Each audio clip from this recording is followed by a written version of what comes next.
নমস্কার, সকলকে জানাচ্ছি সনাতন প্রশ্নোত্তর বিষয়ক চ্যানেল জয়রাধে.com-এ সুস্বাগতম।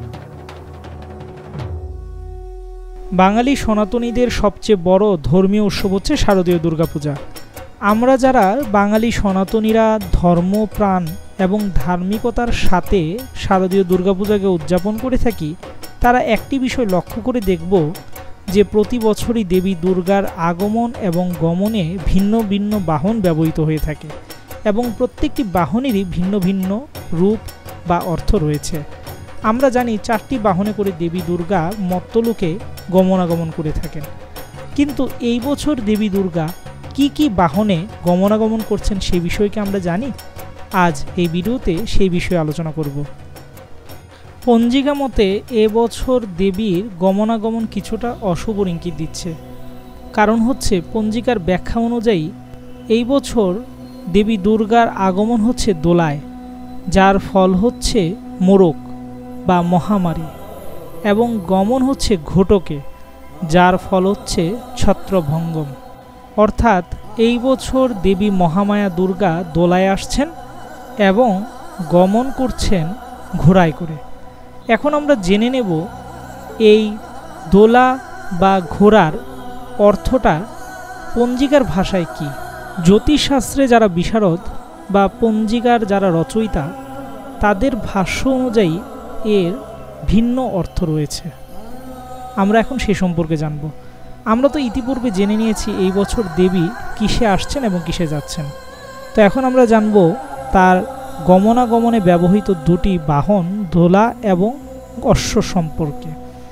দোলা সম্পর্কে বলা হয়েছে দোলা হচ্ছে সবচেয়ে অশুভ প্রতীক, তাই দোলা সম্পর্কে শাস্ত্রে বলা হয়েছে দোলালায়ং মরকং ভবেত, অর্থাৎ মহামারী, ভূমিকম্প, যুদ্ধ, মনন্তর, খরা প্রবৃত্তির প্রভাবে অসংখ্য মানুষের মৃত্যু হবে এবছর এবং প্রচুর পরিমাণ ক্ষয়ক্ষতিও হবে।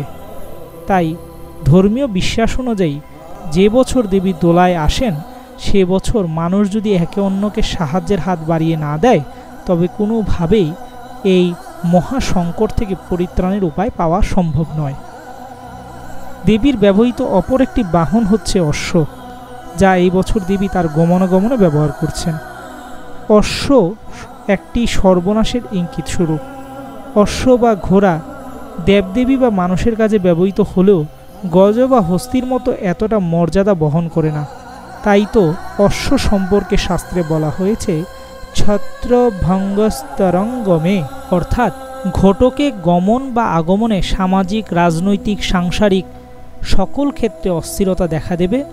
এমনকি দেশে বিশৃঙ্খলা, অরাজকতা, গৃহযুদ্ধ, দুর্ঘটনা এবং অপমৃত্যু প্রবৃত্তির প্রভাব বহুলাংশে বৃদ্ধি পাবে। তাই তো এই বছর সকলকে সতর্ক থাকার জন্য ইঙ্গিত করা হচ্ছে। আমরা তো ইতিপূর্বে জেনেছি দেবী মহামায়া দুর্গা প্রতি বছর গমনাগমনে সর্বমোট 4টি বাহন ব্যবহার করে থাকেন। আপনারা যদি বাকি বাহনগুলো সম্পর্কে জানতে চান, তবে আই বাটনে প্রদর্শিত ভিডিওটি দেখে আসতে পারেন। তবে জানতে পারবেন দেবীর ব্যবহৃত বাহনগুলো সম্পর্কে শাস্ত্রে কি বলা হয়েছে। এতক্ষণ ধৈর্য সহকারে সম্পূর্ণ ভিডিও দেখার জন্য আপনাদের ধন্যবাদ। আশা করব আমাদের চ্যানেলটিকে সাবস্ক্রাইব করে লাইক, কমেন্ট এবং শেয়ার করে সনাতন ধর্ম প্রচারে আমাদেরকে উৎসাহিত করবেন। আর ফেসবুক পেজ থেকে যদি দেখে থাকেন, দয়া করে আমাদের পেজটিকে লাইক করবেন এবং ফলো করবেন। এতক্ষণ ধৈর্য সহকারে সম্পূর্ণ ভিডিও দেখার জন্য আবারও ধন্যবাদ। নমস্কার, জয় রাধে।